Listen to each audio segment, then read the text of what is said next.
Conversando informalmente con el señor economista Marco Flores, exministro de Economía y Finanzas, un personaje además. Y justo cuando nos abren los micrófonos, estaba relatándome algunas cosas. El desconocimiento, la ingenuidad, la falta de interés y cómo se llame de parte de los señores candidatos a la presidencia de la República, que tienen que reaccionar este mismo instante, hacer un somero estudio de cuánto ámbito presenta francamente un enigma de lo que suponemos los ciudadanos de a pie van a realizar en el ejercicio del poder. Si quedan los mismos,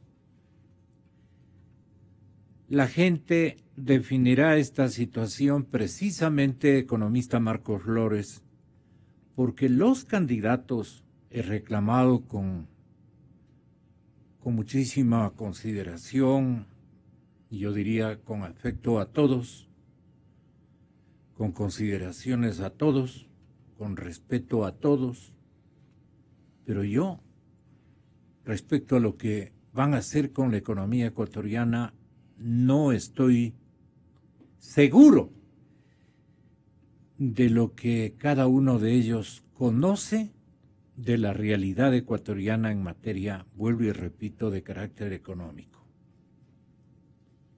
¿Qué piensan los candidatos ante la economía? Los candidatos explican lo que cada uno haría en el poder, una vez en el poder. No pueden aguardarse o esperarse detalles, pero sí su visión del país que reciben y los grandes lineamientos de su gestión. En materia económica hay posiciones de las más diversas. Y analiza Walter Spurrier una por una, y analiza Marco Flores una por una. Y todos los economistas, investigadores, los que no duermen, los que le ponen pasión a la investigación de cada uno de los rubros tan significativos que están hechos pedazos en la economía ecuatoriana, ¿qué es lo que van a hacer? Con demagogia todos dicen, por ejemplo, economista Flores, todos dicen que van a reducir los impuestos, que van a tachonar los impuestos, que van a dejarles sin vigencia los impuestos. La primera reacción que nosotros hemos hecho es, ¿y de dónde van a vivir? Les hemos dicho, como palabras ciudadanas o con expresiones ciudadanas. ¿Cómo ustedes van a hacer un examen y un inventario de las características de la deuda onerosa, cara, impagable prácticamente, que nos deja como un legado endemoniado el actual gobierno?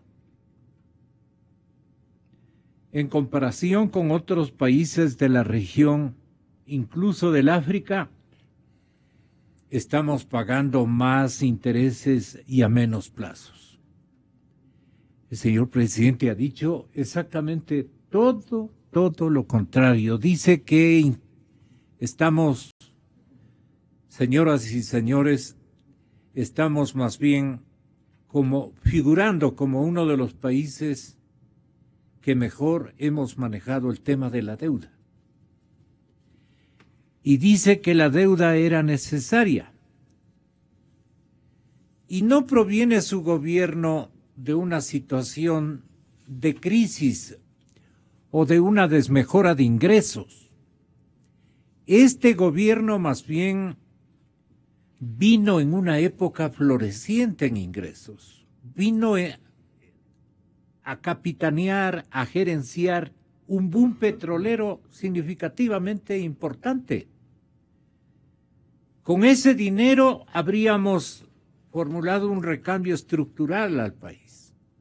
Primero que no entendieron lo vigoroso que tenían en sus manos en términos de medios de pago, de dinero, de rendimiento de divisas. No entendieron y se gastaron alocadamente, pero a la par mantuvieron una filosofía de endeudamiento que después, cuando se les acabó el dinero, los mismos organismos que se beneficiaron del boom nos han fregado en términos de costos de deuda, de condiciones de endeudamiento.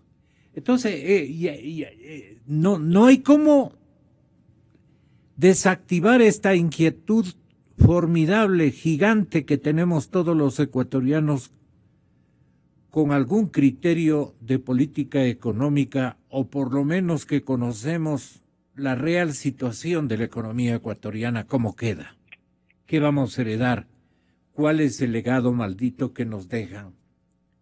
Eso no puede tener otro nombre, es un legado muy grave que usted lo define de la siguiente manera. Estamos para escucharle, economista. Buenos días, Gonzalo, gracias por su amable invitación.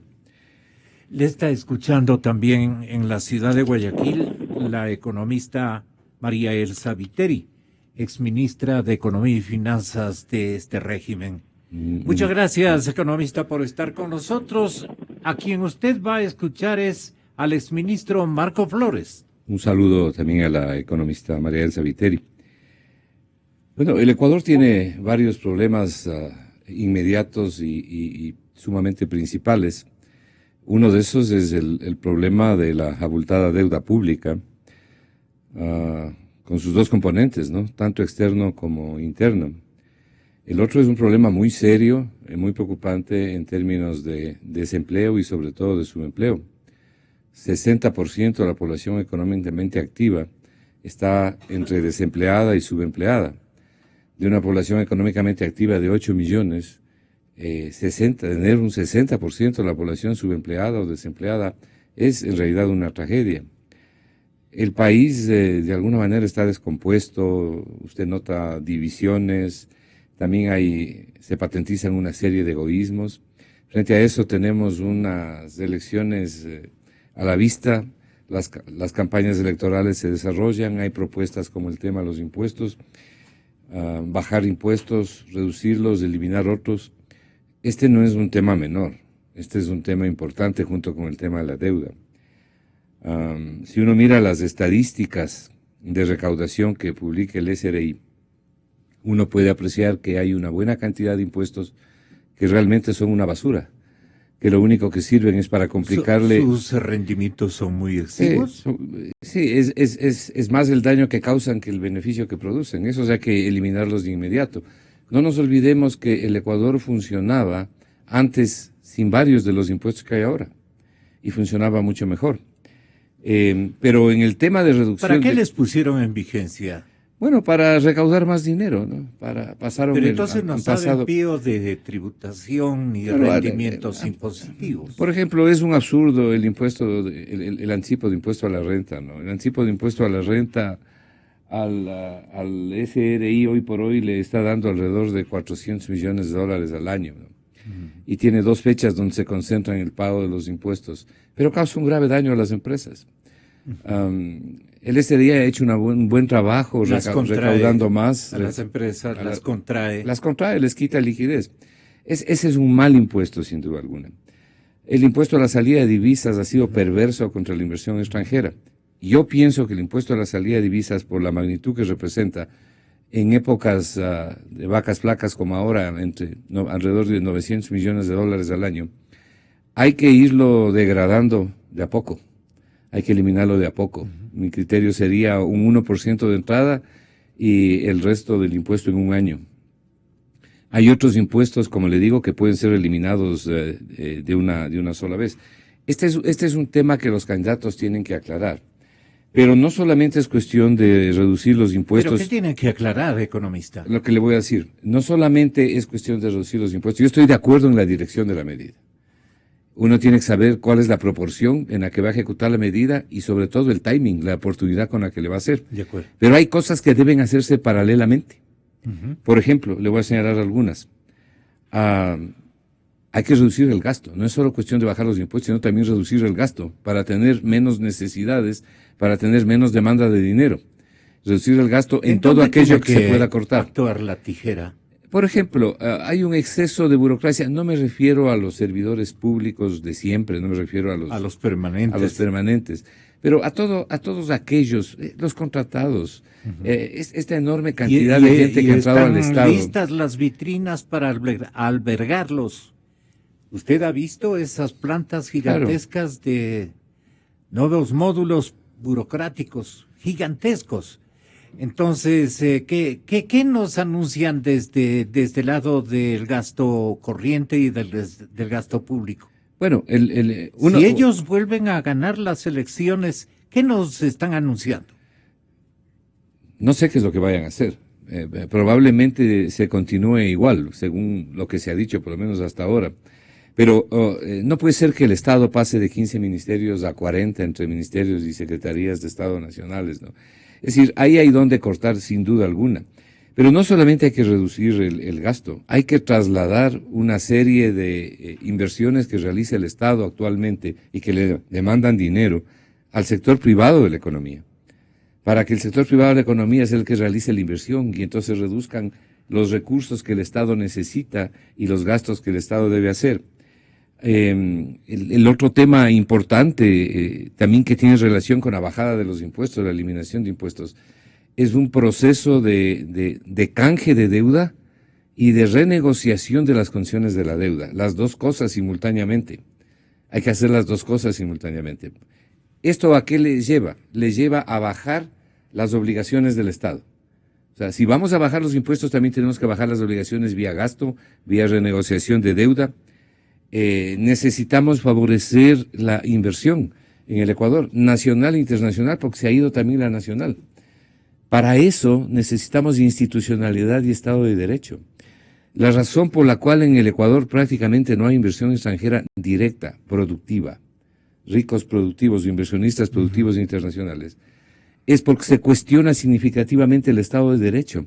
Es cuestión de ver los índices a nivel internacional que se publican sobre el Ecuador en temas del Estado de Derecho, en temas de la transparencia, son verdaderamente lamentables. Si no arreglamos eso, si no le devolvemos o reconstruimos la institucionalidad y el Estado de Derecho, aquí nadie va a invertir, no va a haber la inversión extranjera directa. Y esto es absolutamente necesario, entre otras cosas, para favorecer el desarrollo del empleo. Un gobierno populista ya tendría dificultades de financiamiento. Pero sin duda. Para el próximo periodo constitucional, ¿verdad? Claro, sin duda. Pero yo le estoy señalando las cosas que hay que hacer paralelamente o el inicio paralelo a la reducción de los impuestos. Permítame ir a Guayaquil.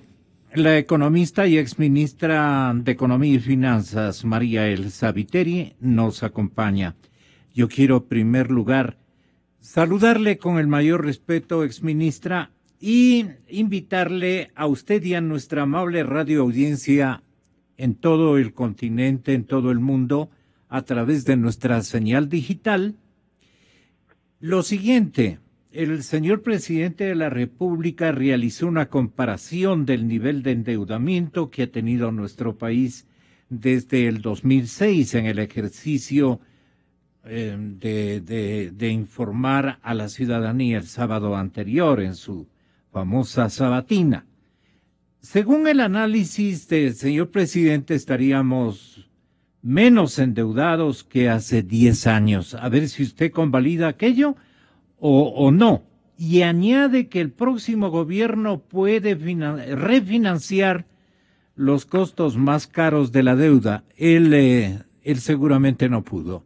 Entonces, por endeudadazos que estamos, él no pudo.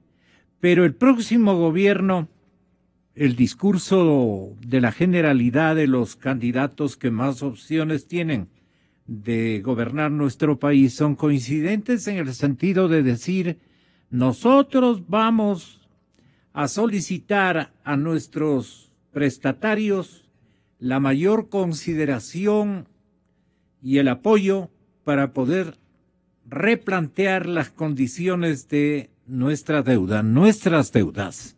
Año 2006, deuda externa tenía un costo ponderado de 7.1%, por lo bono global al 12%. En el 2016, el costo ponderado de nuestra deuda externa es 5.87%, porque así como hay rendimiento de bono de 9.1%, tenemos pues deudas con multilaterales al 2% y a 30 años. La deuda interna en el 2006 era 6.1%.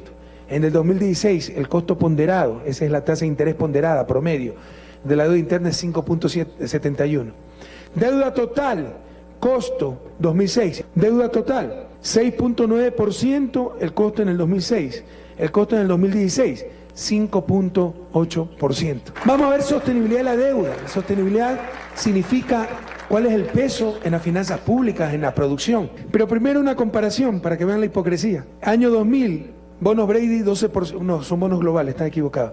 Los bonos globales reemplazaron a los Brady, 12%, verifica.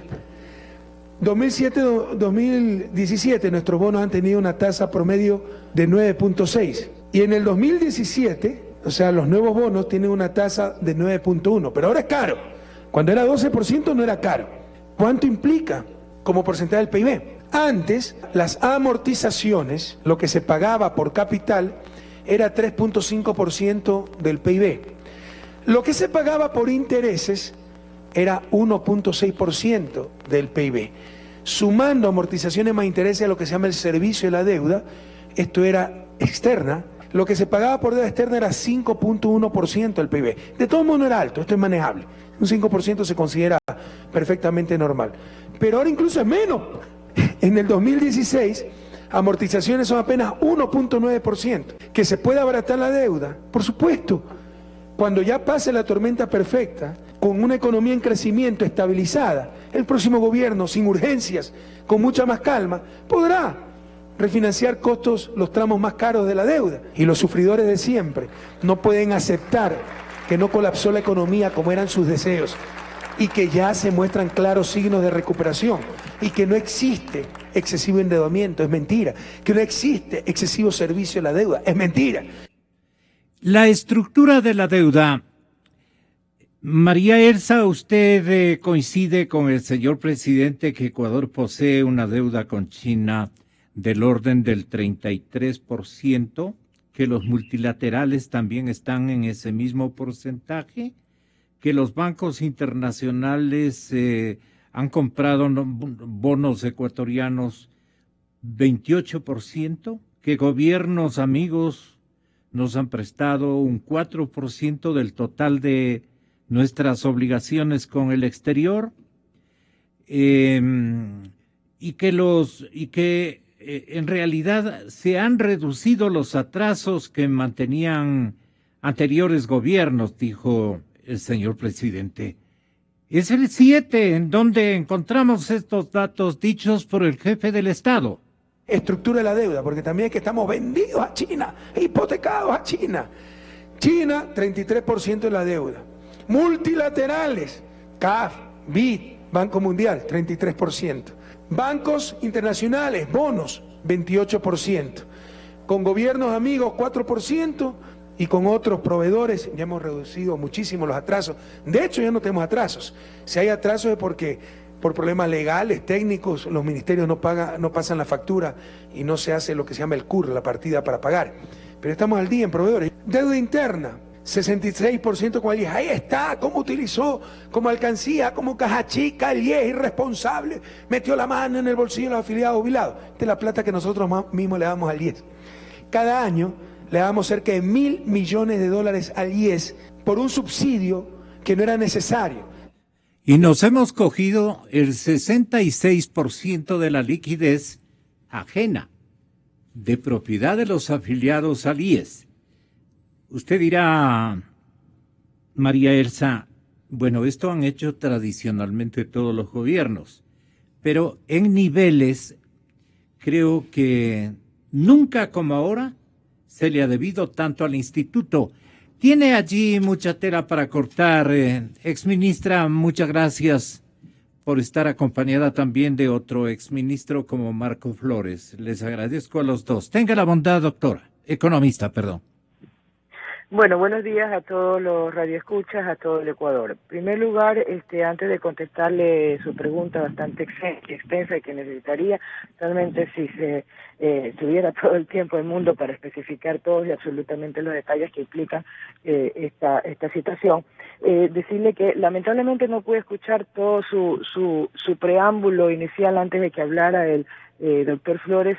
Sin embargo, en la oportunidad que tuve de escucharlo, realmente es obvio que usted tiene una visión completamente distinta, su radar es completamente distinto a la filosofía del gobierno nacional, a los objetivos del gobierno nacional. El radar es del señor presidente, no mío, porque yo lo único que el estaba... preámbulo que hablara con y sobre todo rechazo tajantemente expresiones como una condición de maldita que nos deja el gobierno. Maldito en todo caso fue el haber tenido las respuestas o haber tenido los resultados de una crisis bancaria, esa sí maldita, de 1998 y 1999, en donde hoy todavía hay ecuatorianos que sufren. Maldita también la fue maldita 98 esa y 99, instancia. en Tiene donde usted toda la realmente, razón. si usted me permite, yo le voy a pedir algo.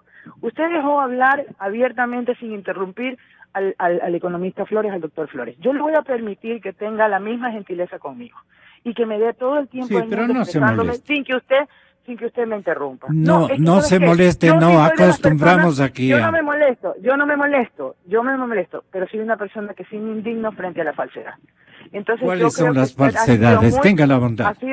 La falsedad es porque usted da como certera o como hecho un criterio que es personal suyo. Pero si me deja seguir en mi apreciación. Pero me demuestra. Maldito es el tema, le voy a demostrar que maldito fue el desempleo causado de más del 14% de migrantes y que no se solucionó precisamente porque se haya recuperado el trabajo, sino porque lamentablemente nuestros compatriotas tuvieron que salir. Eso es maldito. Y eso es no ser justo y no ser realmente fieles a la verdad. Maldito es realmente el que muchos ecuatorianos, como los deudores de buena fe, no puedan resolver su problemática y hayan tenido 10 o 20. ¿Por qué? Porque un grupo de banqueros irresponsables los llevaron al nivel realmente de indignidad de vida humana. Con respecto al tema de cómo nos dejaron el país, todas esas posiciones que manejaron, porque después fue gobierno tras gobierno que siguió en la misma línea, cómo nos dejaron un país sí realmente desinstitucionalizado. ¿Por qué? Porque como dice el doctor Flores, la perspectiva de ellos era ¿qué cosa? Sacar al Estado de todo lo que era la responsabilidad del país y llevarlo a manos privadas que se rigen única y exclusivamente con un objetivo de beneficio privado y beneficio concentrado. El mayor problema que tenemos en el Ecuador se llama concentración de riqueza. El mayor problema que tenemos en el Ecuador se llama una falta de distribución de las potencialidades para el ser humano y el desarrollo de todos los ecuatorianos. ¿Eso ha cambiado en 10 años? Pero por supuesto que ha cambiado, por supuesto que es difícil transformarlo completamente. Usted no va a comparar 38 años, de los cuales 28 ha tenido una posición o una visión que es la que hoy intentan hacernos aparecer como nueva y como solución, contra 10 años de luchar luchar interiormente contra esos poderes y luchar contra todo un poder internacional enorme que lleva hacia una filosofía netamente financiera y que maneja el mundo. Ahora, con respecto a detalles concretos en su pregunta, yo no entiendo cómo podemos ser tan miopes y no ver en el caso de endeudamiento lo que nos dejaron, pues. Nos dejaron un país recontra endeudado, pero recontra endeudado sin posibilidades de salir adelante. ¿Por qué? Porque todo ese peso de la deuda, toda esa tamaña deuda que nos dejaron, no había absolutamente nada. Entonces, lo primero que hay que diferenciar aquí es el tipo de endeudamiento y hacia dónde va el endeudamiento. Hoy tenemos hidroeléctricas, tenemos megaproyectos y en última instancia, en un periodo o en un problema enorme que tuviéramos, tenemos que vender, pues porque está ahí la riqueza, está ahí la inversión. Cuando usted habla de gasto excesivo, cuando hablan de haber abultado la burocracia del Estado, no se dan cuenta o no le dicen al pueblo ecuatoriano que más del 90% de ese aumento, no es el número de unidades o de entidades las que marcan aquí, es el número de personas que están inmersos. Entonces, no se dan cuenta que más del 90% de esas personas del verdadero crecimiento o ensanchamiento del burocrático están en salud, en profesores, están en educación, en educación en profesores, están en médicos, en salud, están en policías, en seguridad, que es precisamente una de las cosas, o mejor dicho, uno de los peores males que tuvo siempre el Ecuador. ¿Por qué? Porque a nadie le importaba la educación y la salud del pueblo. ¿Tiene usted los datos específicos, renglón por renglón, de que nos hagan comprobar con números, o lo haga comprobar a usted, tal vez una situación distinta, el señor economista Marco Flores, respecto a que los principales aumentos de gasto burocrático están instalados en el ámbito educativo, en el ámbito policial y en otros que, en salud especialmente, que me parece buena nota lo de salud, si es que fuera realidad. Todo el mundo, para que una persona ataque una filosofía, cuando toca el momento en que alguien puede responderle, sí, pero no puede sé. responderle con lógica, es que sí me enojo. ¿Sabe por qué me enojo? ¿Por qué? Porque no puede ser que usted sea tan evidentemente parcializado, pues, tan poco equitativo, en ni siquiera dejar hablar y dejar contestar. Me hace una pregunta de más de 10 minutos, creo. Bueno, 5 minutos. Da todo el tiempo del mundo para contestar, y cuando me toca el turno, me interrumpe a cada rato. Y adicionalmente, no me da tiempo para contestar. Entonces, ¿qué es lo que usted pretende? Utilizarme a mí para usted poder dar todos los comentarios. Señores, muchísimas gracias. Muy buenos días, pero yo no le hago el juego a usted. Economista Marco Flores, usted ha sido el testigo presencial casi de cómo hemos actuado. Y me remito a lo que diga el público. Es que está mintiendo. ¿Está o no mintiendo? ¿O está dando...? Mire, Gonzalo, yo comprendo que el gobierno, los funcionarios de gobierno, o los exfuncionarios del gobierno, y las autoridades actuales del gobierno, defiendan sus políticas. Obviamente hay que saberlo hacer con respeto, con consideración y con la información adecuada. No se trata aquí de decir una cosa o de decir otra. Veamos qué es lo que dicen las cifras. Yo sostengo, al igual que mucha gente sostiene, que hay un problema serio para el Ecuador en el tema de la deuda pública, y lo voy a demostrar. Le voy a dar las cifras, que son cifras oficiales, y por qué creo, al igual que muchos, que el Ecuador tiene un problema serio en el manejo de su deuda pública total. En el año 2009, la deuda total del gobierno era 10.000 millones de dólares. Año 2009. ¿Por qué tomo el año 2009 y no el año enero del 2007 que se posesionó el nuevo gobierno? Porque entre el 2007 y el 2009 se produjeron dos hechos.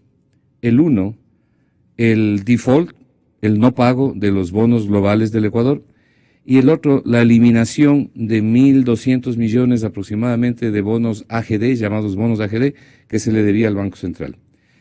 Esas dos situaciones eliminaron de las estadísticas de deuda 3.000 millones de dólares, de un plumazo. Pero si se ha producido un default y ha protagonizado por el nuevo gobierno, quiere decir que en realidad lo que dice María Elsa Viteri es verdad, que le dejaron al perfil de la deuda también de esa época, le dejaron inmanejable. No es verdad. Y desfinanciada. Eso es lo que dice la veamos las cifras, ministra. pues, veamos las cifras. No se trata de lo que diga yo o lo que diga ninguna otra persona.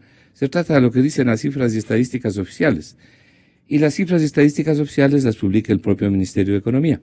Antes del default y de la eliminación de los bonos AGD, la deuda pública era 13.000 millones de dólares. ¿Ok? Está publicada, aquí están las cifras del Ministerio de Economía.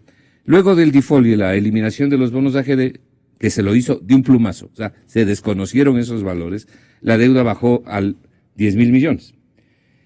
Esto tenemos que relacionarlos con cuál era el PIB de la época. Entonces, esos 10.000 millones de dólares de junio del año 2009 significaba aproximadamente un 16% del PIB. Y es importante relacionarlos con el PIB porque marca el crecimiento de la economía. Esa misma deuda, que la recibieron en definitiva en 16% del PIB, la han transformado, la han llevado, la deuda que reconoce el gobierno, porque hay deuda que el gobierno no la reconoce como tal, la han llevado al 40% del PIB. La han incrementado de 10.000 a 40.000 millones de dólares, 39.000 y pico, que actualmente constituye la deuda pública que el gobierno reconoce, incluidas las operaciones de hace pocos días, la emisión de bonos de hace pocos días. ¿Qué estoy diciendo con esto? ¿Qué están señalando las cifras? Que la deuda en 10 años se ha triplicado y ha pasado del 16% del PIB al 40% del PIB. Esto, aquí o en cualquier lado, significa una velocidad extrema para el tamaño de la economía ecuatoriana y comparado con el crecimiento de la economía ecuatoriana. Pero dicen que, téngame abierto, por favor. Dice la exministra que allí están las hidroeléctricas. Sí. Y allí están las refinerías. Dice que hasta podemos vender y tendríamos una liquidez al siguiente día. Ya, quiero terminar de elaborar este tema de la deuda, pero voy a hacer un paréntesis para referirme, voy a hacer un paréntesis para referirme al tema de las hidroeléctricas y de algunas otras cosas que el gobierno puede vender y otras que ya ha entregado, como el campo Auca, por el cual recibió un anticipo de $1.000 millones, y las preventas petroleras, que significa tomar plata que le corresponde al futuro, a las generaciones futuras, para gastárselas ahora. Entonces, yo lo que le estaba diciendo, no porque a mí se me ocurra decir, sino porque las cifras lo marcan y lo señalan, es que la deuda pasó del 16% del PIB al 40% del PIB. Y en dinero, o sea, en valores absolutos, pasó de 10.000 millones a 40.000 millones. Nadie puede decir lo contrario de esto. Como dicen los gringos, este es un hecho. This is a fact. Ok, punto número 1. Punto número 2. Hay cierta deuda adicional que el gobierno no la incluye en la información de deuda o no la registra en estadística de deuda. Aproximadamente 10.000 millones de dólares en los momentos actuales. Le puedo señalar, por ejemplo, la deuda que tiene el Ministerio de Economía con el Banco Central, que son 4.300 millones de dólares, los anticipos, determinados anticipos petroleros, el adelanto del campo Auca, o preventas petroleras, bonos TBCs que han sido emitidos. Esto aproximadamente es un poco más de 10.000 millones de dólares, que siendo deuda, el gobierno no la contabiliza como tal. Ya sabemos que el gobierno ha dividido la deuda en deuda agregada y deuda consolidada, ha tomado esa decisión. Si usted suma estas deudas, que son deudas porque hay que pagarlas y que además devengan una tasa de interés, resulta que la deuda, en vez de ser 40.000, es de 50.000 millones de dólares. Y entonces el crecimiento de esta deuda es tan sustancial, tan dramático, tanto que en el año 2016, y me remito para las personas que nos están siguiendo y quieren ver las cifras, me voy a referir a la ejecución presupuestaria publicada por el Ministerio de Economía. Entre enero y noviembre del año 2016, lo que se pagó por servicio de la deuda, es decir, amortización más intereses, fueron 9.800 millones de dólares. Al final de diciembre, esto significa 10.000 millones de dólares del presupuesto del Estado. 10.000 millones de dólares del presupuesto del Estado se fueron al pago de deuda. 10.000 millones de dólares de un presupuesto de 34.000 millones. Es decir, aproximadamente un 32-33% del presupuesto fue para pagar la deuda. Para salud, en el mismo periodo, solamente fueron 5.700 millones. Si esto a alguien le parece que no es preocupante y no es peligroso, bueno, no le vamos a poder convencer, pero esto es lo que dicen las cifras. El Ecuador en el año 2016 se ha endeudado a un promedio aproximado de 1.000 millones de dólares mensuales. El Ecuador se ha endeudado para poder pagar sueldos y cumplir con atrasos. Y no solamente para eso, se ha endeudado con nueva deuda para pagar vieja deuda. Y hemos llegado a los mercados, vamos a dar unas cifras, ¿no? Porque aquí es cuestión de hablar con las cifras. Mire usted este cuadro que está aquí. Estos son los llamados bonos soberanos emitidos por el gobierno actual. Porque lo que yo sostengo es que el problema de la deuda es difícil de manejar. ¿Por qué es difícil de manejar? Porque se lleva mucha plata del presupuesto del Estado. Le está afectando mucho al presupuesto del Estado. Y cuando se va mucha plata al pago de la deuda, queda menos plata para todo lo demás. Y todo lo demás son los sueldos, son los salarios. El mantenimiento del Estado cuesta aproximadamente 2.000 a 2.300 millones de dólares mensuales. Solo el mantenimiento del Estado. Queda menos dinero para inversión. El gobierno se ha visto obligado a cortar significativamente la inversión. La actividad económica ha caído. Esto ocurre, entre otras cosas, cuando usted le dedica mucha plata al pagar deuda. Esto es el caso de una economía familiar. Si está muy endeudada, entonces si tienen que pagar mucho del ingreso familiar mensualmente en deuda, queda menos plata para los hijos, queda menos plata para las escuelas, queda menos plata para la leche, para la comida. ¿Se comprende o no se comprende eso? Es bastante sencillo, ¿no? Y esas son las cifras. ¿Qué es lo que ha pasado aquí con el tema de los bonos? Que es algo que tiene que arreglar el nuevo gobierno. Mire usted, entre junio del 2014 y enero del 2017, el Ecuador ha emitido en bonos soberanos. ¿Cuáles son los bonos soberanos? O los se llaman bonos soberanos. Pero este es el presente. Claro. Yo quería, de alguna manera, replicarle a usted con los argumentos que María Elsa Viteri, exministra de Finanzas y Economía, tal como usted, menciona en una declaración ejercitada el día de hoy. El sábado, ¿no? Ella dice, sin necesidad de que yo haya intervenido, el sábado yo no he hablado, años que yo no he hablado con la exministra ni le he preguntado, pero ella ya tenía listo el discurso el día sábado y decía, el gobierno lanzó esta semana su 7ª emisión de bonos soberanos para acceder a financiamiento externo y lo hizo de nuevo a una tasa por encima del 9% y a un plazo corto de 10 años.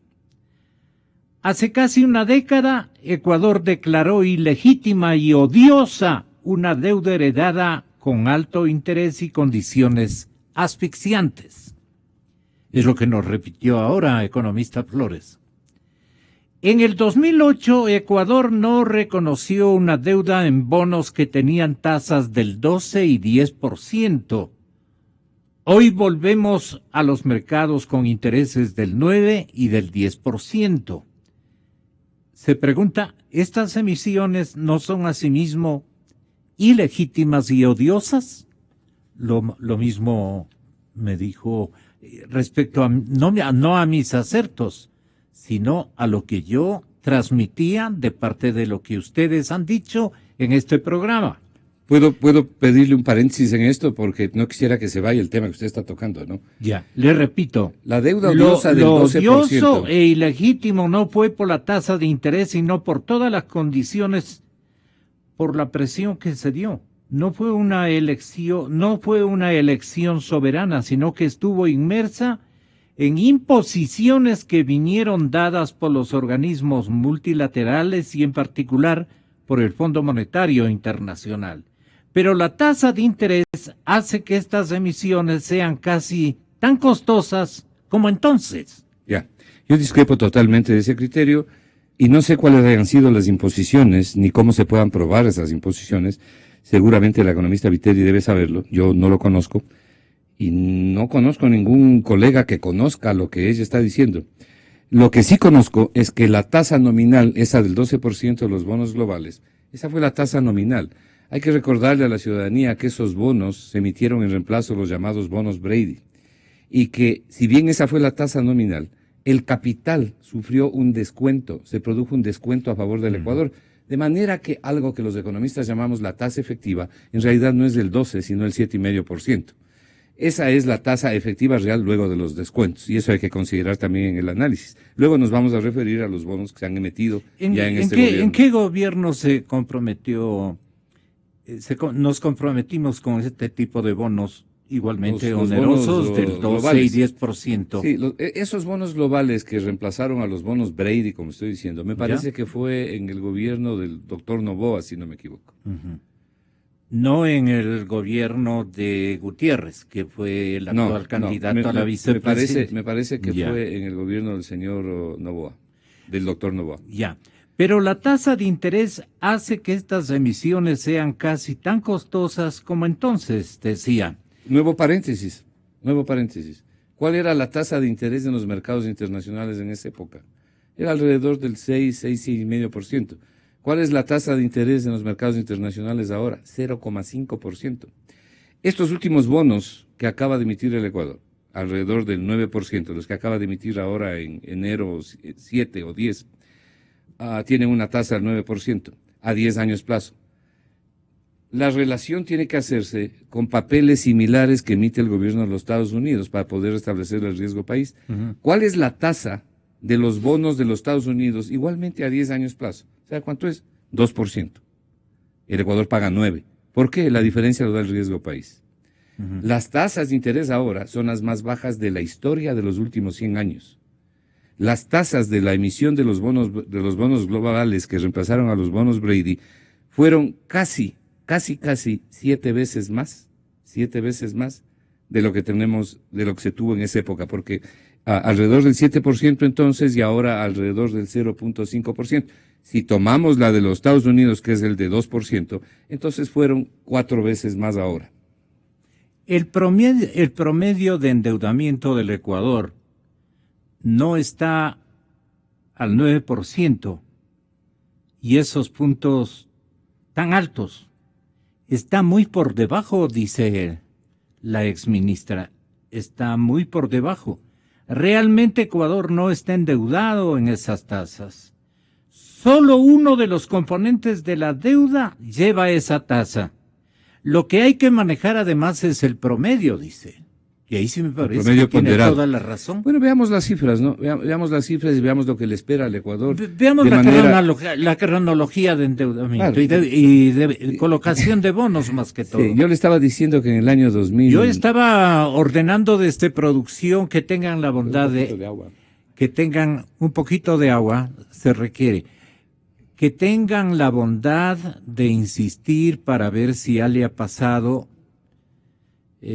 un poco el coraje que nos exhibió la exministra contra mí fundamentalmente, y a ver si podrían continuar y perseverar en el debate conceptual que yo quería realizar y que ella interrumpió porque se molestó tremendamente. Bueno, yo no hago política, ¿no? Yo estoy hablando de economía, y estoy hablando desde la academia, y estoy hablando de análisis económico. El coraje fue contra mí. Sí, pero quiero hacer Creo esta aclaración. Que recordó todas. Terminemos de ver un poquito las cifras, ¿no? Porque yo creo que aquí hay que remitirse a las cifras, más allá de lo que diga cada cual, y cada cual tiene derecho de defender lo que cree que debe defender. La verdad es una sola, ¿no? La verdad es una sola, ¿no? Y la verdad siempre surge, la verdad siempre brilla. El Ecuador tiene un problema, digo yo, ese es mi criterio, en el manejo de la deuda pública, por los recursos que tiene que dedicar del presupuesto del Estado para poder pagarla. Por ejemplo, déjeme señalarle algo que constituye una verdad a medias. Se dice, bueno, pero la deuda que reconoce el Ecuador es 40% del PIB, y hay otros países que tienen el 100%, que tienen el 120%, Japón tiene el 240% del PIB. Claro, hay otros países también que tienen menos del 40%. La diferencia marca la disponibilidad de recursos para poder pagar, la capacidad de pago y la voluntad de pago. Por ejemplo, en el año 2009 el Ecuador tenía la plata para pagar, pero no tenía la voluntad de pagar. Y declaró la deuda ilegítima. Muy bien. El día de hoy, el Ecuador tiene un 40% de endeudamiento en relación al PIB, pero no tiene los recursos necesarios para poder pagar. Esto es lo que se llama la sostenibilidad de la deuda. Y eso lo dicen todas las publicaciones internacionales.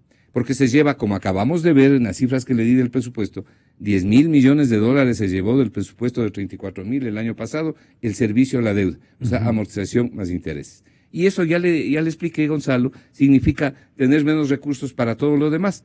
Este es un problema. Bien. Pero perdone, usted sí está de acuerdo, y es aceptable la explicación que hace la exministra, respecto a que en la primera fase del gobierno del presidente Correa, lo que se dedicaron fue a reestructurar la deuda. Primerito. Reestructurar la deuda. Ella dice así, se bajó el porcentaje de interés, se bajó el porcentaje del interés, se alargaron los plazos. ¿Por qué? Porque justamente por las condiciones en que se había endeudado el país y por las presiones y demás, no era un momento preciso para tener mejores condiciones. Eso también está pasando ahora, dice. ¿Qué dice usted, economista Flores? Que lo que está pasando ahora es que mientras nosotros pagamos el 10% México paga el 3,5%, Perú paga el 3%, Colombia paga el 4%, a Brasil, dada la situación que viene pasando en el último año y medio, le han subido la tasa, y hay otros países que, como Panamá, y ni digamos de Chile y como Colombia, están pagando menos del 4%. Esa es la situación, mientras nosotros pagamos el 10%. Ella tiene una explicación de esto. Dice, hay momentos en que la situación económica es muy complicada, muy difícil, y hay que acceder a créditos más duros o menos convenientes. Pero cuando las condiciones dan una situación mejor, lo primero que hay que hacer es cambiar ese perfil de deuda para mejorar ese perfil. Dado el historial del Ecuador, será fácil volver a renegociar. Sí, pero con un nuevo gobierno. Se requiere un nuevo gobierno para esto. Este gobierno no lo puede hacer, porque si no, ¿por qué no lo hacen? Si es tan fácil hacerlo, deberían hacerlo, pues, y librarle al país de estas calamidades. Lo que pasa es que no lo pueden hacer, porque nadie les va a canjear la deuda. Permítame dar las cifras de los bonos globales, porque es un tema extremadamente importante. Pero ¿cómo comprueba usted de que nadie le va a dar a Lenín Moreno, por ejemplo, que ya sería... Bueno, yo no he dicho a Lenín Moreno, Por eso. He dicho que este gobierno no ha podido hacer el canje. No ha podido hacer el canje, ni ha podido bajar las tasas de interés ponderadas, canjeando deuda o renegociando condiciones. Este partido de gobierno no va a poder renegociar. Claro, habrá que ver quién gana las elecciones, ¿no? Habrá que ver quién viene al poder, habrá que ver cuáles son los equipos económicos, qué cosas se proponen, qué medidas se proponen, cuál es el programa económico para ver si genera o no credibilidad. Entonces los mercados se pueden abrir para poder hacer los canjes, que es lo que estamos buscando. Pero la realidad es que entre junio del 2014, hablando de los nuevos bonos que se han emitido, entre junio del 2014 y enero del 2017, el gobierno ha emitido nada más ni nada menos que 7.250 millones de dólares en nuevos bonos llamados soberanos. Los bonos soberanos son los que emite el Ecuador y los coloca en los mercados internacionales. Entonces vende los bonos en los mercados, recibe la plata y la plata ingresa a la caja fiscal. Esto ha sido 7.250 entre el año 2014 y el año 2017. En apenas 3 años, el Ecuador ha emitido 7.250 millones de dólares. Esto no es político, esto es académico, estos son los datos reales. Estamos hablando de economía. Muy bien, la tasa de interés promedio de estos papeles está en el alrededor del 9%. Bien, ¿cuánto tenemos que pagar por la emisión de estos bonos anualmente? 695 millones de dólares en intereses. Esta emisión de papeles, de los que acabo de señalar, se lleva 695 millones de dólares del presupuesto solo en intereses. Y el pago del capital que hay que hacer hasta el final de año, más hasta el vencimiento de las operaciones, más los intereses, significa que el Ecuador tiene que pagar 12.446 millones de dólares. El Ecuador, ojo, tiene que pagar entre capital e intereses 12.446 millones de dólares hasta diciembre del año 2026. Y los pagos se concentran entre 2020 y 2024. ¿Y quién va a contar con la liquidez para hacer eso? Tal como están las cosas, no, pues. Estos 12.000... Tiene que a la fuerza reestructurar la deuda del hombre que venga... O crecer la economía capaz de que haya la plata suficiente a través del crecimiento económico. Estos 12.446 millones emitidos en tan solo 3 años, ¿sabe lo que significa? El 12.5% del PIB. Y eso del PIB nuevo que ha calculado el Banco Central, que es más elevado que el del año pasado. Esta es una realidad. Esta es una realidad que tiene que enfrentar el nuevo gobierno. ¿Qué hay que hacer aquí? 3 cosas. La primera, establecer un plan económico coherente, sostenido, eficiente, eficaz, creíble y válido para el Ecuador, de reactivación económica, para presentarle al país y para presentarle a los mercados internacionales, para generar confianza y para que se vuelva a confiar en el Ecuador. Entonces, luego hay que introducirse en 2 operaciones. La primera, si esto se hace, en una nueva emisión de papeles a tasas significativamente más bajas. Esto es lo que se llama canjear deuda barata por deuda cara y mala, que es lo que tenemos que hacer. Paralelamente, obtener todos los financiamientos posibles con los multilaterales y los organismos de crédito a tasas de interés concesionales. Y la tercera cosa que tenemos que hacer simultáneamente es sentarnos con los acreedores, incluidos los nacionales, para modificar el perfil de pagos, para ampliar los plazos y bajar las tasas de interés. Entonces podemos cambiar este preocupante cuadro de pagos, que es lo que le viene de inmediato al Ecuador. Concluyo esta parte señalándole, Gonzalo, que del capital de 7.250 millones, no estamos pagando un solo centavo de capital todavía. El capital se paga al vencimiento y los bonos se vencen entre el 2022 y el 2026. Por lo tanto, el capital está intacto por pagarse. ¿Cuánto es ese capital? 7.250 millones de dólares, solo en bonos soberanos. ¿Cuánto es de interés de lo que hay que pagar? 5.196. ¿Cuánto es el total que hay que pagar? 12.446 millones. ¿Y por qué sale 7.000 de capital y 5.000 de intereses? Porque esos son los intereses que en el plazo de las operaciones, en este caso en el plazo de la emisión de bonos, se van sumando. Si usted suma lo que se paga anualmente. Imagínese, pero 5.000 solo de intereses, claro, a partir del 24, dice usted. No, a partir del año 2022 al 2026. Claro, del 2022 claro, al 2026. Y los pagos se concentran entre el 2020 y el 2026. Ahí se concentran los pagos. Entonces, hay que sacar esta plata para poder pagar.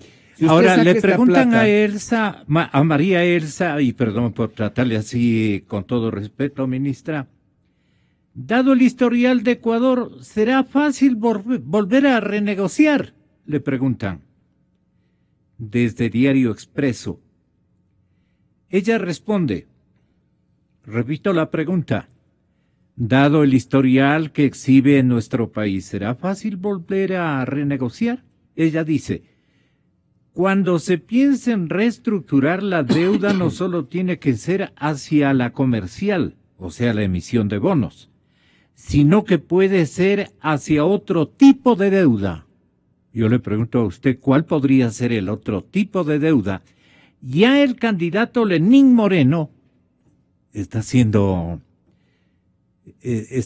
un preámbulo interesante para que el potencial triunfador del comicio Lenín Moreno la tome en cuenta o algo por el estilo. Pienso yo, ¿no? Ya el candidato Lenín Moreno aparentemente ha iniciado esta labor e incluso en el caso de China hay buena disposición. Siempre habrá que buscar esa alternativa de mejorar las condiciones, aunque no vaya bien.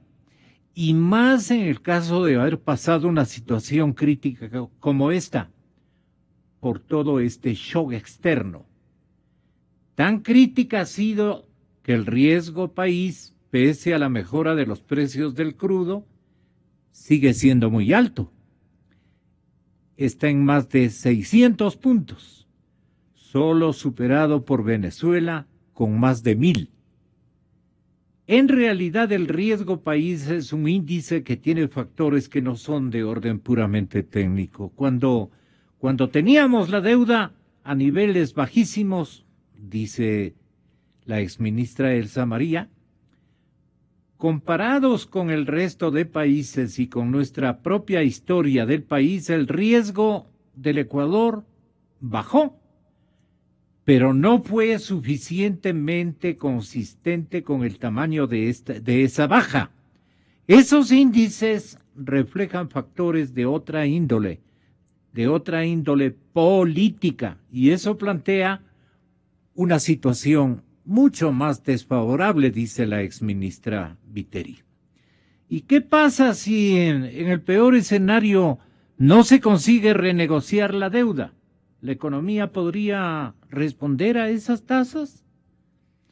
Ella dice, hay una diferencia grande entre el endeudamiento anterior y el actual. Antes no se veía el rendimiento. Una cosa es endeudarse para tener una inversión o un rendimiento que permita honrar esas deudas.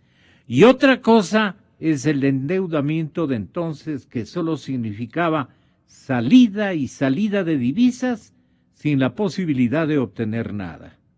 Se supone que todo esto está invertido en cosas que van a generar.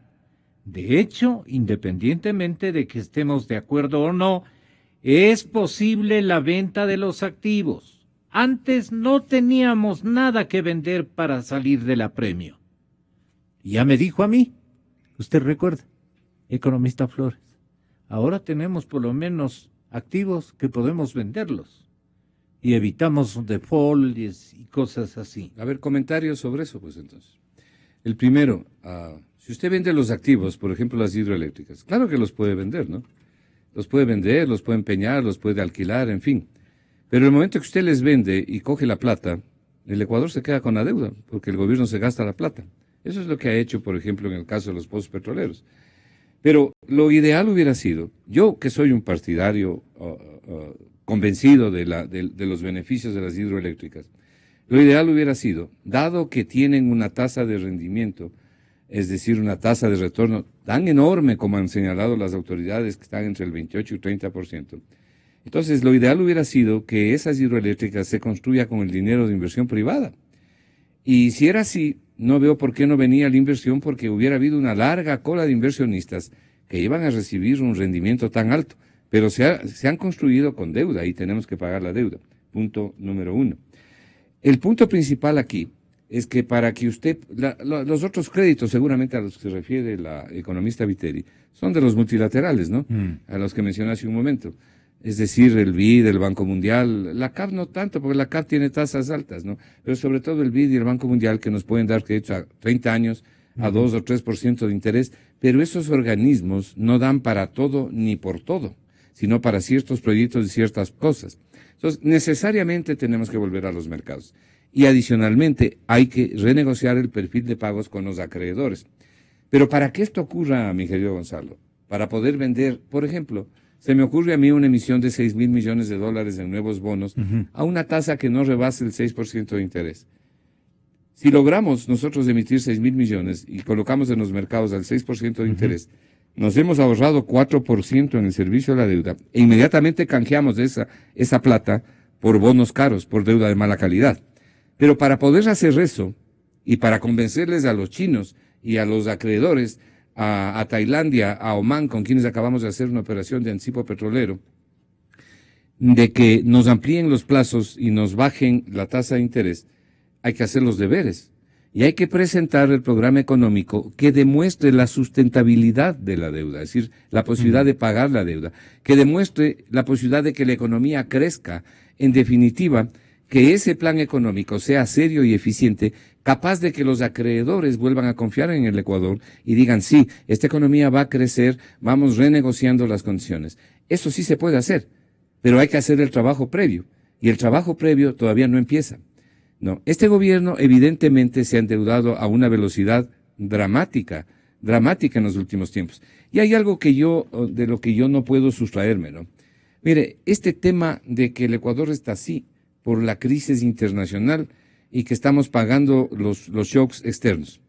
La economía ecuatoriana, la fragilidad de la economía ecuatoriana y los problemas que tiene la economía ecuatoriana, no solamente ahora, ya desde hace más de un año, no son debido a la crisis, digamos, no son debido a la baja del precio del petróleo, ni a la apreciación del tipo de cambio, o sea, del dólar.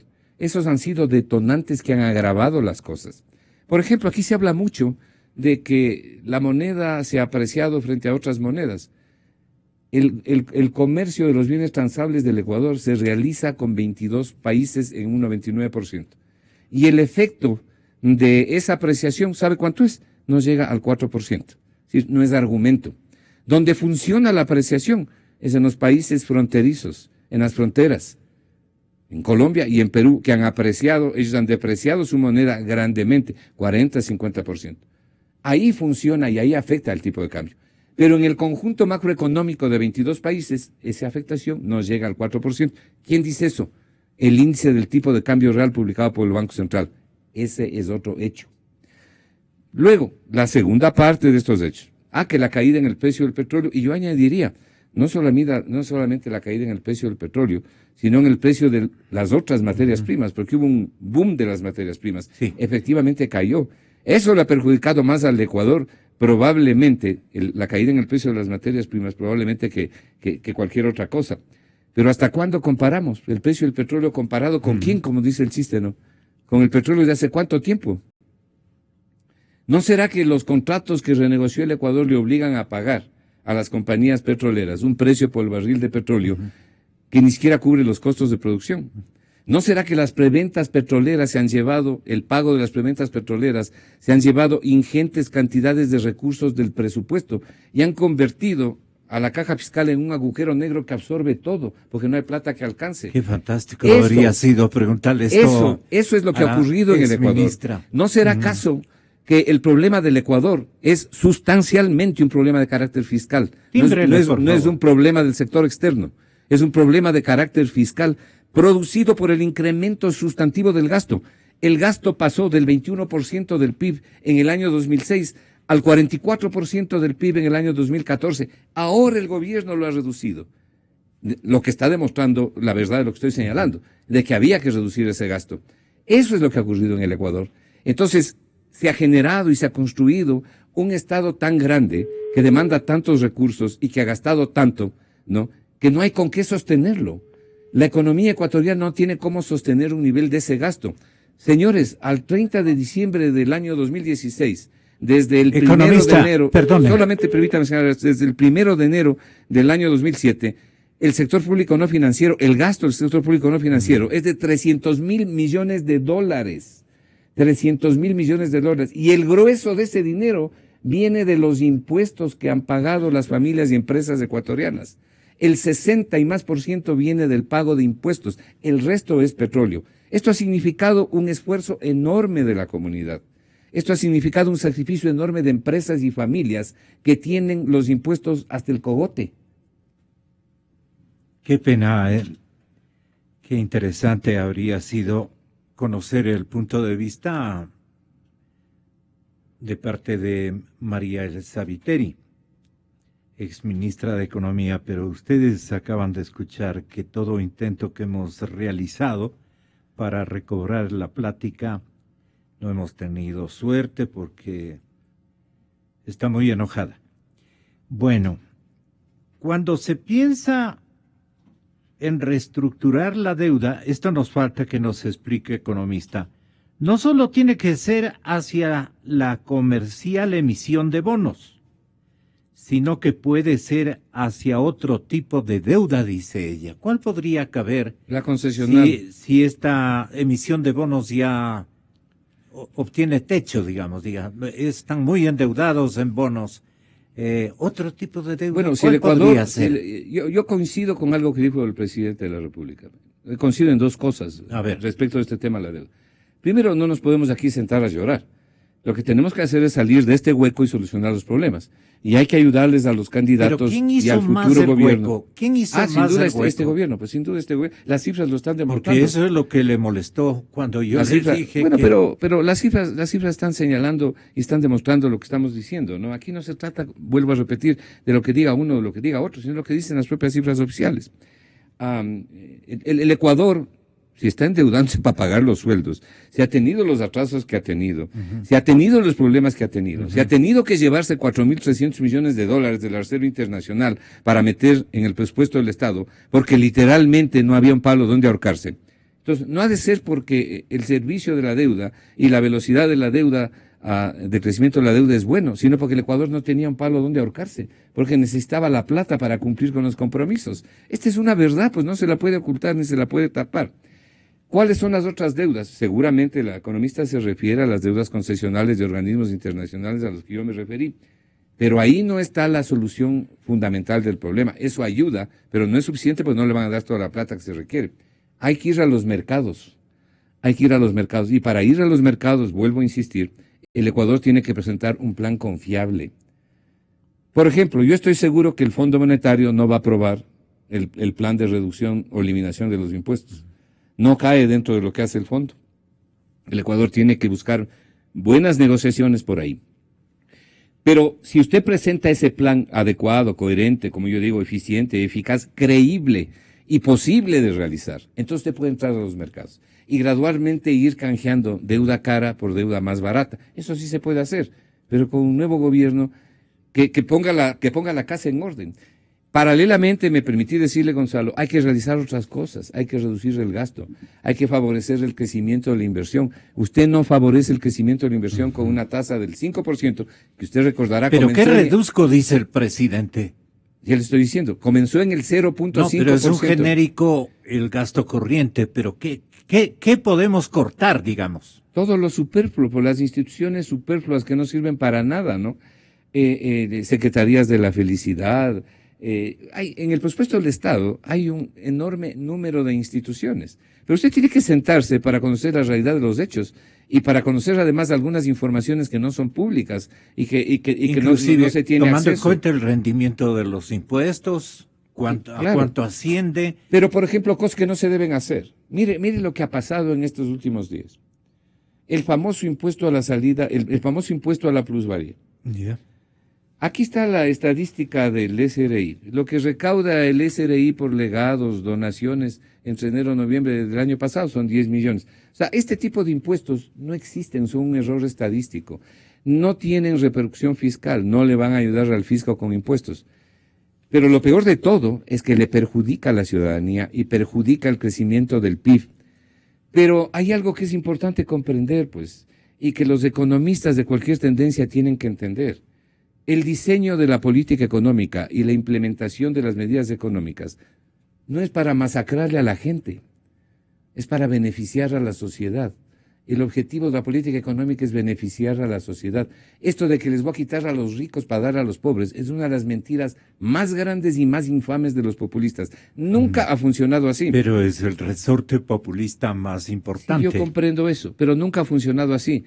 Lo que hay que atacar y lo que hay que luchar es contra la pobreza. Este impuesto, el de la plusvalía, literalmente va a liquidar o por lo menos a perjudicar grandemente a sectores, como le dije, como el de la construcción y en general el sector inmobiliario. Y luego vino el otro impuesto a las obras públicas de la plusvalía o los pagos a las obras públicas tan cerca de su casa. Esto no es bueno para las familias y para las empresas. Pero el impuesto a la salida de divisas comenzó en el 0,5% y ahora es del 5%.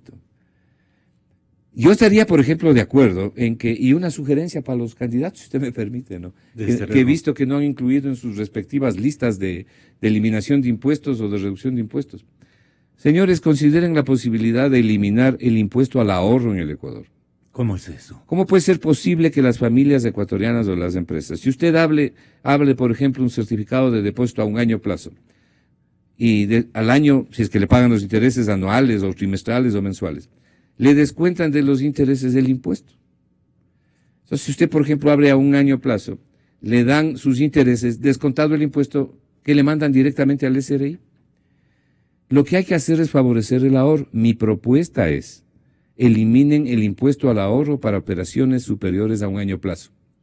¿A objeto de qué? A objeto de fortalecer el ahorro financiero interno que tanta falta le hace al Ecuador, de mediano plazo, para poder conceder mayores y mejores créditos a mediano y largo plazo a tasas de interés más bajas. ¿Cómo vamos a penalizar el ahorro? Ese es un impuesto tonto, torpe. El Ecuador requiere ahorrar. Mire, Chile, una de las cosas que hizo para llegar a donde ha llegado Chile, prácticamente a las puertas del primer mundo, fue favorecer el ahorro y no el consumo.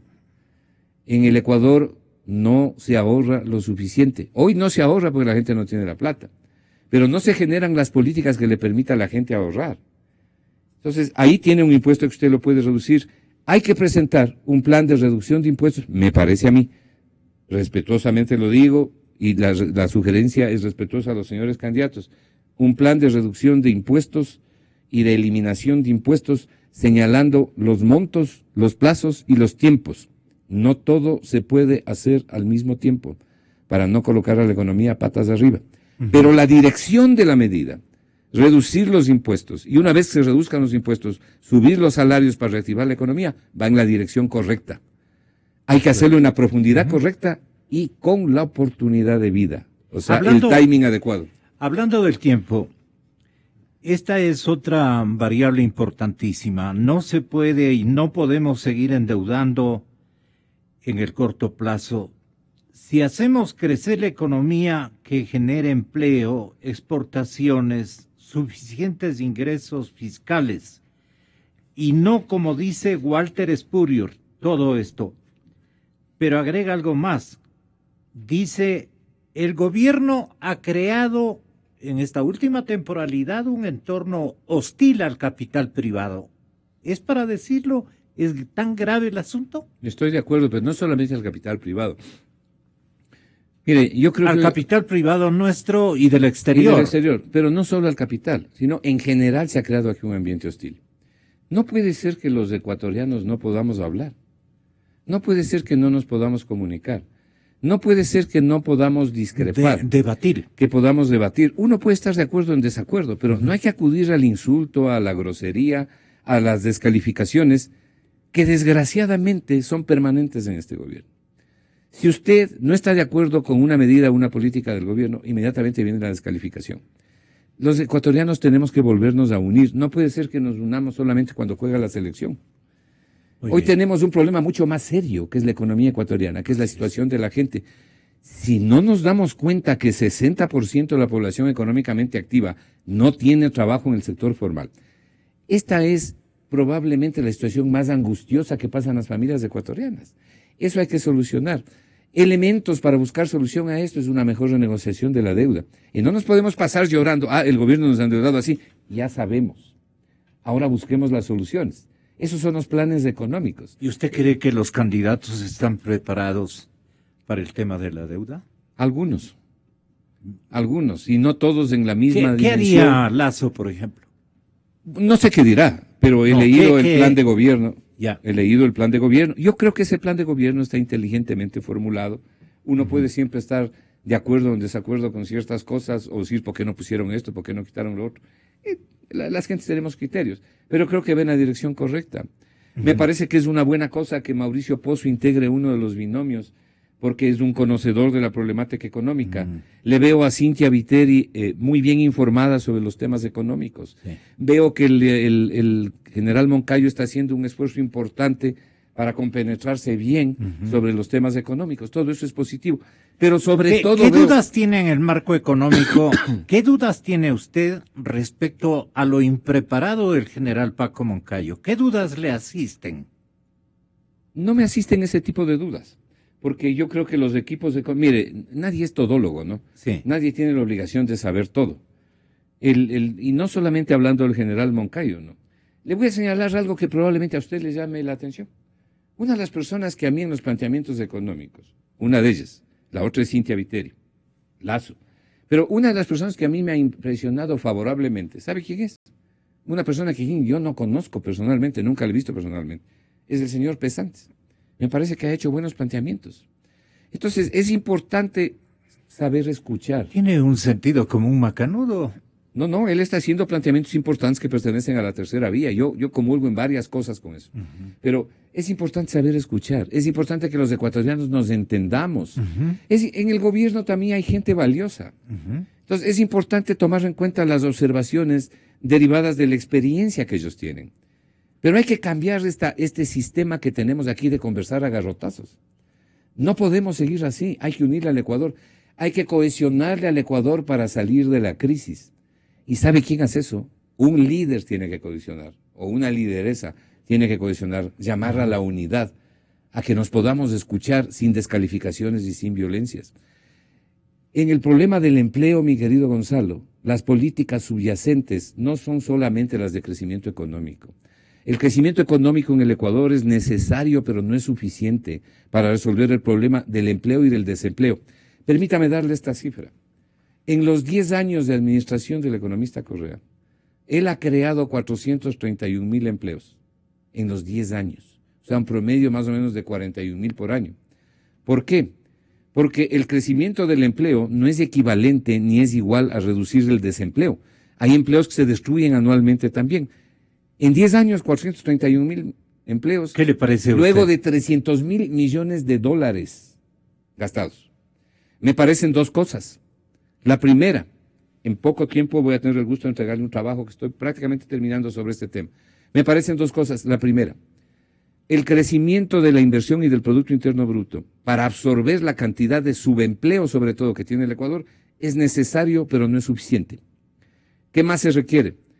Por ejemplo, de todas las investigaciones que he hecho sobre los trabajos de la OIT, la Organización Internacional del Trabajo, la ID, la UNESCO y otras instituciones, y también de aquí del INEC, claramente aparece una cosa: el desempleo juvenil. y el trabajo infantil constituyen fuentes permanentes que nutren el subempleo, el desempleo, las carencias, la pobreza y la miseria en el Ecuador. Hay necesidad de diseñar políticas sectoriales que vayan y ataquen de raíz al terrible problema del empleo de los niños, del trabajo infantil.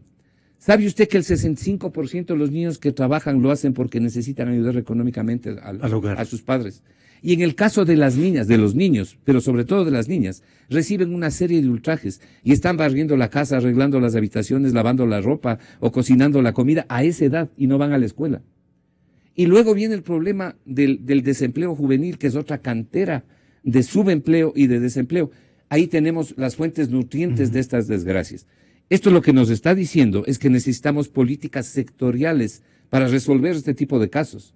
No solamente el crecimiento económico. El crecimiento económico es imprescindible, pero no es suficiente.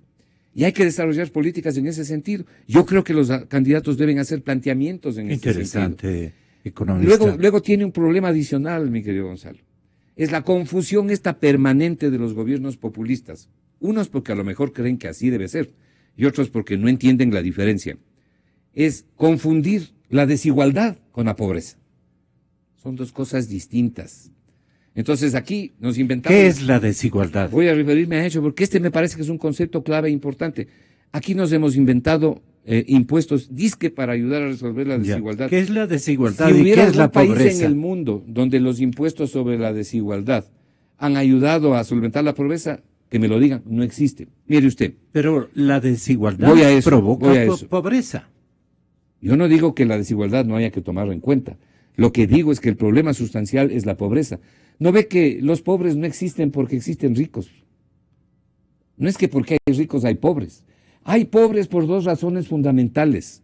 Por las malas y pésimas políticas económicas como las políticas populistas. Hay pobres porque aparte de esas malas políticas, los estados no generan oportunidades, hay una falta de oportunidades. ¿Para qué sustancialmente? ¿Dónde no hay desigualdades? ¿Dónde el coeficiente de Gini es casi cero, o sea, de igualdad total? En ciertos países del África, pero en la miseria, pues. Se han igualado en la miseria. Entonces, el problema de la desigualdad no es comparar los activos de los ricos. La verdadera desigualdad en un mundo diverso, de personas que somos distintas, de personas que no somos iguales. El otro día señalaba yo a un colega suyo que ni siquiera dos hojas del mismo árbol son iguales. Los seres humanos no somos iguales. La única igualdad de los seres humanos es ante la ley y ante Dios. Pero lo que tenemos que hacer aquí es generar oportunidades. Hay una tercera política sectorial, el fortalecimiento sustantivo de los emprendimientos. La forma de sacar a la gente del subempleo en el Ecuador es favoreciendo los emprendimientos, pero no hay financiamiento adecuado. Entonces el Estado tiene que financiar los emprendimientos. El zapatero que quiere comprarse una maquinita para coser mejor sus zapatos o la señora costurera. Varias políticas sectoriales, le estoy señalando simplemente tres. Eso, por ejemplo, puede financiarse a través de la Corporación Financiera Nacional, del Banco Ecuador, incluso de la banca privada. Y espontáneamente los módulos de empleo van a mejorar. Pero sin duda alguna, pero es que además, no solamente que hay que financiar, sino que hay que volver sostenible el emprendimiento, porque muchos emprendimientos nacen y mueren casi a la vuelta de la esquina. Entonces, el Estado tiene que ayudar. El Estado tiene que ayudar en una serie de políticas, por ejemplo, para la mujer, en los temas fundamentales de la mujer. Por ejemplo, de la violencia familiar contra la mujer, pero sobre todo este tema del trabajo infantil y lo que decía del empleo juvenil. Mire usted, por ejemplo, la cantidad de jóvenes que no tienen un primer trabajo porque les piden experiencia.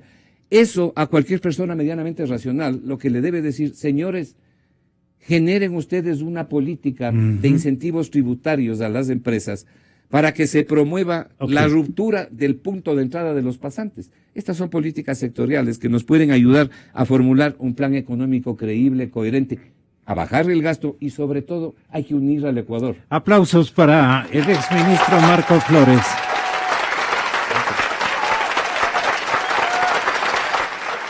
De veras, muchísimas gracias. Ha sido una cátedra especialmente de buena voluntad, de buenos sentimientos, de una ideología. Ojalá la tuviéramos todos y coincidiéramos en este formato, ¿no?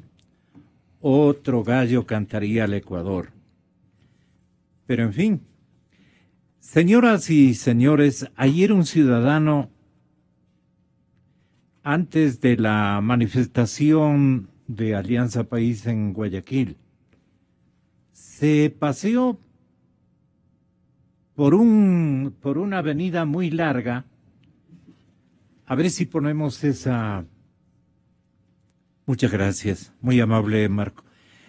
A ver, se paseó por un sector donde parqueaban centenares de buses de gente que habían sido traídas desde diferentes sectores del Ecuador.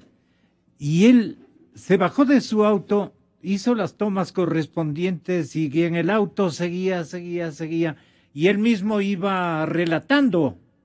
A ver si ponemos el relato inclusive. Usted puede ver en nuestra señal digital de televisión, puede ver exactamente lo que encontró este caballero.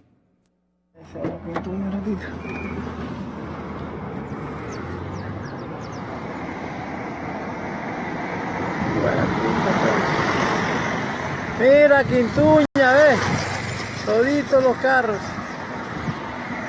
todo pagado.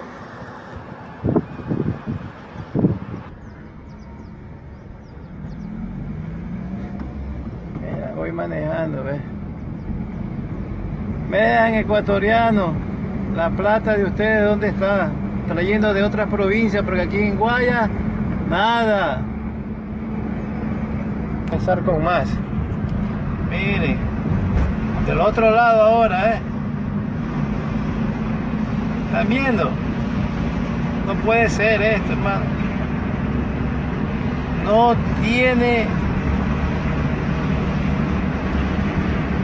gente en Guayaquil este tipo.